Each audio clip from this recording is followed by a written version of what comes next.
PCS गुरुजी में एक बार फिर आपका स्वागत है। दोस्तों, आज हम टेस्ट 5 लेकर आए हैं अपनी जो हमारी यूपी पीसीएस 2017 के लिए जो टेस्ट सीरीज़ चल रही है उसका 5वां टेस्ट लेकर आए हैं। इस जो 5वें टेस्ट में सवाल पूछे गए थे उनमें से कुछ सवाल आज हम यहाँ पे डिस्कस करेंगे। दोस्तों, थोड़ा सा इन्फॉर्मेशन दे देना चाहता हूँ। एक 70 डेज़ प्रोग्राम चल रहा है, क्रैश कोर्स। उसमें हम 50 टेस्ट ऑफर कर रहे हैं 40 मॉड्यूल्स के रूप में और 10 फुल लेंथ पेपर। एक मॉड्यूल में 100 क्वेश्चन होंगे और फुल लेंथ पेपर 150 सवालों का होगा। दोस्तों, किसी भी दोस्त को अगर ये टेस्ट सीरीज ज्वाइन करनी है तो हमें ये 8317040152 पे कॉल कर सकता है या व्हाट्सएप कर सकता है।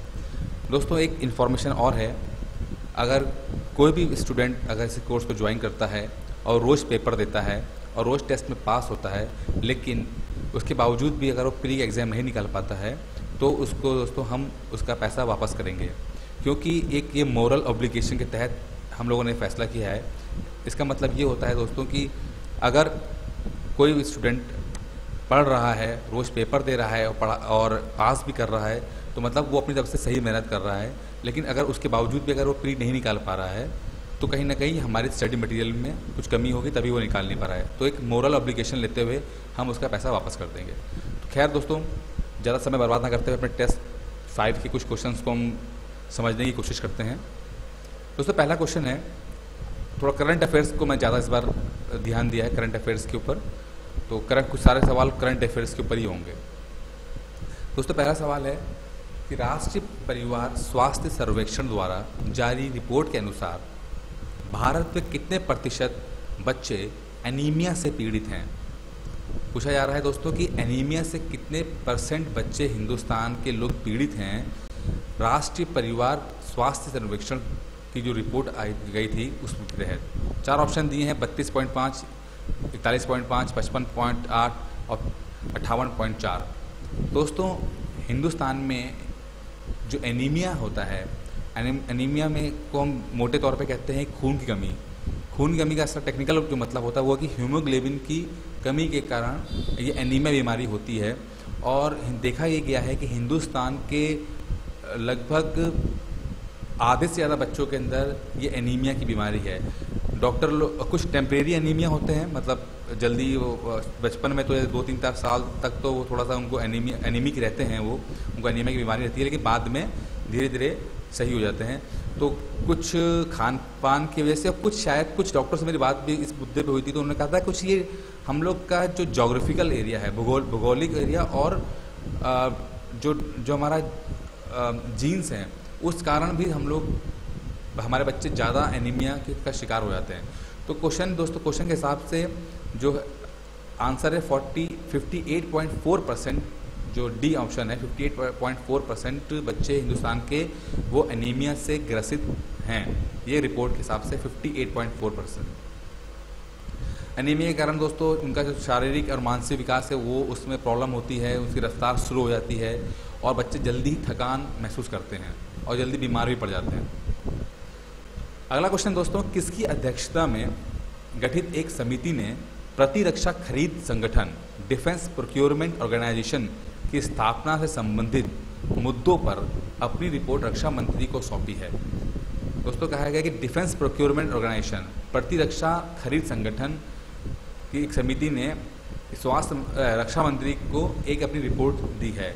वो उसकी उस कमेटी की अध्यक्षता किसने की? 4 ऑप्शन है, डॉक्टर प्रतिमा सिंह, अवध नारायण मिश्रा, नारायण मूर्ति, विनीत जैन या रविंद्र चौधरी।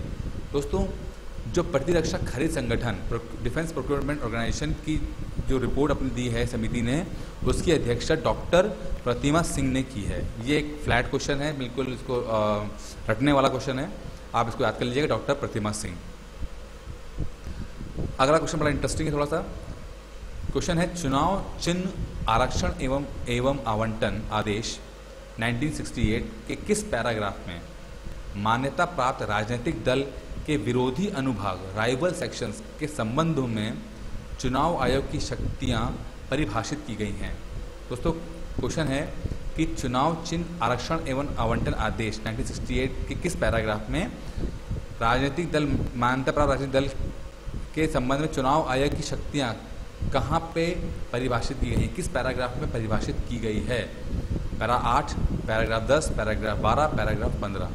तो दोस्तों क्वेश्चन के हिसाब से आंसर होगा डी, पैराग्राफ 15। पर थोड़ा समझने की कोशिश करते हैं। चुनाव आयोग द्वारा भारत के संविधान के अनुच्छेद 324 एवं कंटेम्प्ट ऑफ इलेक्शन रूल्स 1961 के नियम 5 एवं 10 के अंतर्गत 31 अगस्त 1968 को चुनाव चिन्ह आदेश प्रख्यापित किया गया था।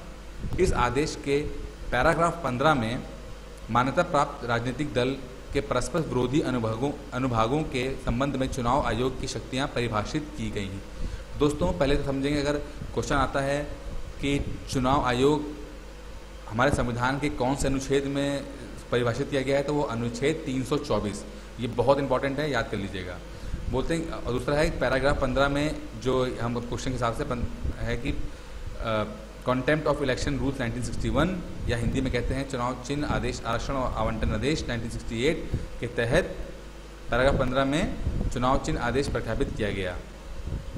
अब इसी जो ये जो सवाल है वो किस बेस से बनाया गया कि जो अभी समाजवादी परिवार में, मुलायम सिंह परिवार में जो बवाल हुआ था और चुनाव चिन्ह को जो साइकिल है उसके लेकर जो हाई तौबा मची थी, जो डिसीजन चुनाव आयोग ने दिया था वो इसी पैराग्राफ 15 में जो उनकी शक्तियाँ परिभाषित थीं उसके तहत ही उन्होंने चुनाव चिन्ह अखिलेश यादव को मिला था। इन्हीं शक्तियों का प्रयोग करके चुनाव आयोग ने साइकिल चुनाव चिन्ह समाजवादी के अखिलेश यादव गुट को 15 जनवरी 2017 को प्रदान किया गया था। तो सारा ये क्वेश्चन निकल के आया वो यहाँ से निकल के आया है कि जो पैराग्राफ 15 में जो पावर दी गई है चुनाव आयोग को, उन्होंने वहाँ से पावर ली और साइकिल चुनाव चिन्ह अखिलेश यादव को दिया था और केस सॉल्व किया था। आगे का सवाल है दोस्तों, चुनाव आयोग, ये इंपॉर्टेंट सवाल है, मुझे पसंद भी सवाल ये, चुनाव आयोग के द्वारा की गई अनुशंसा के अनुसार कितनी राशि से अधिक का गुप्त चंदा राजनीतिक दलों को दिए जाने पर रोक लगा दी जानी चाहिए? 3000 रुपये, 1000 रुपये, 5000 रुपये, 2000 रुपये। दोस्तों ये सवाल क्यों आता है? ये सवाल इलेक्शन, जो यूपी का इलेक्शन हुआ था और उसमें थोड़ा सा उस समय बड़ा कंट्रोवर्सी ये हुई थी कि चुनाव राजनीतिक पार्टीज को चंदा मिलता है और वो उसका कोई हिसाब नहीं होता है। 20,000 रुपये तक का चुनाव चंदा वो कैश में जा सकता है, उसका कोई विवरण देने की भी जरूरत नहीं पड़ती। 20,000 से ऊपर का जो चंदा था उसको विवरण देने की जरूरत पड़ती थी कि चेक नंबर या जो भी ट्रांजैक्शन आईडी बैंक की होती है वो आपको चुनाव आयोग को देना पड़ता है। लेकिन चुनाव आयोग ने एक सिफारिश द्वारा की है कि 2,000 रुपये तक का जो चंदा होगा उससे अधिक का कोई भी अगर व्यक्ति या संस्था किसी पार्टी को डोनेट करती है 2,000 रुपये से ज़्यादा, तो उसका विवरण उनको चुनाव आयोग को देना पड़ेगा। मतलब वो कैश में नहीं होगा, वो आपको मोबाइल ट्रांजैक्शन के माध्यम से करना पड़ेगा या चेक के माध्यम से करना पड़ेगा, ठीक है। और कैश देते हैं तो उसका विवरण देना पड़ेगा। तो 2,000 रुपये तक का जो चंदा है वो उसके बारे में आपको इन्फॉर्मेशन देनी पड़ेगी। तो आंसर है डी। वैसे तो अगर मैं और गहराई में जाऊँ तो मेरा मानना तो है कि इसको 1 रुपया कर देना चाहिए था कि हर 1 रुपये जो चुनाव आयोग जो राजनीतिक दल को चंदे के रूप में मिलता है उसका विवरण चुनाव आयोग को मिलना चाहिए, 1 रुपये का भी। 2,000 रुपये की जरूरत नहीं थी, इसको 1 रुपये भी किया जा सकता था। खैर ये थोड़ा डिस्क्रिप्टिव सवाल हो गया, उसको बाद में फिर कभी डिस्कस करेंगे। अगला क्वेश्चन दोस्तों है, सशस्त्र सैन्य अधिकरण लखनऊ ने 19 जनवरी 2017 को दिए गए अपने ऐतिहासिक निर्णय में निम्नलिखित में से किसको कोर्ट मार्शल रद्द कर रक्षा मंत्रालय पर 5 करोड़ का जुर्माना लगाया? ऑप्शन है SS चौहान, JK गुप्ता, अनिरुद्ध पांड्या या धीर श्रावस्त। दोस्तों थोड़ा सा इसको आपको बताता हूँ बैकग्राउंड आंसर देके। इसका वैसे आंसर है ऑप्शन ए SS चौहान। हुआ क्या दोस्तों, सन 1991 में SS चौहान साहब 2nd लेफ्टिनेंट थे आर्मी में और इन्होंने श्रीनगर कश्मीर में एक घर पे इनकी टीम ने रेड मारी और वहाँ से सोने के बिस्कुट प्राप्त किए थे। और वो सोने के बिस्कुट के बारे में इन्होंने जब अपनी इन्फॉर्मेशन दी तो इनकी ये बात इनके सीनियर्स को पसंद नहीं आई और उनको SS चौहान साहब को गलत इल्ज़ाम में फंसा के उनका कोर्ट मार्शल किया गया और वो गोल्ड अपने पास उन्होंने रख लिया। बाद में वो गोल्ड गवर्नमेंट ने रिकवर भी कर लिया था। अब क्या हुआ दोस्तों कि जो रक्षा मंत्रालय ने कोर्ट मार्शल जो किया था एसएस चौहान का, जो गलत फर्जी मुकदमे पे किया गया था, वो 1991 में क्या 26 साल हो गया इस चीज़ को। तो जो ये सशस्त्र सैन्य अधिकरण ट्रिब्यूनल है लखनऊ में, इसने इस जो कोर्ट मार्शल को, उस कोर्ट मार्शल को रद्द किया और उन्हें कहा गया है कि 4 करोड़ रुपए कॉम्पनसेशन के रूप में एसएस चौहान साहब को दिए जाएं और 1 करोड़ रुपया आर्मी वेलफेयर फंड में दिया जाए।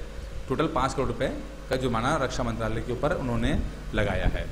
तो इसका आंसर है दोस्तों एसएस चौहान, और दोबारा उनको लेफ्टिनेंट कर्नल की पोस्ट पे मतलब इनको दी जाए। तो इसका आंसर है दोस्तों एसएस चौहान। ये इंपॉर्टेंट है क्योंकि लखनऊ का ये मुद्दा है और लखनऊ का है, यूपीपीसीएस में इसके आने की संभावना काफ़ी ज़्यादा है। निम्नलिखित में से किसने 8 फरवरी 2017 को अपने लिए पृथक प्रवर्तन विभाग स्थापित किए जाने की घोषणा की है? पृथक प्रवर्तन विभाग का है एनफोर्समेंट डिपार्टमेंट।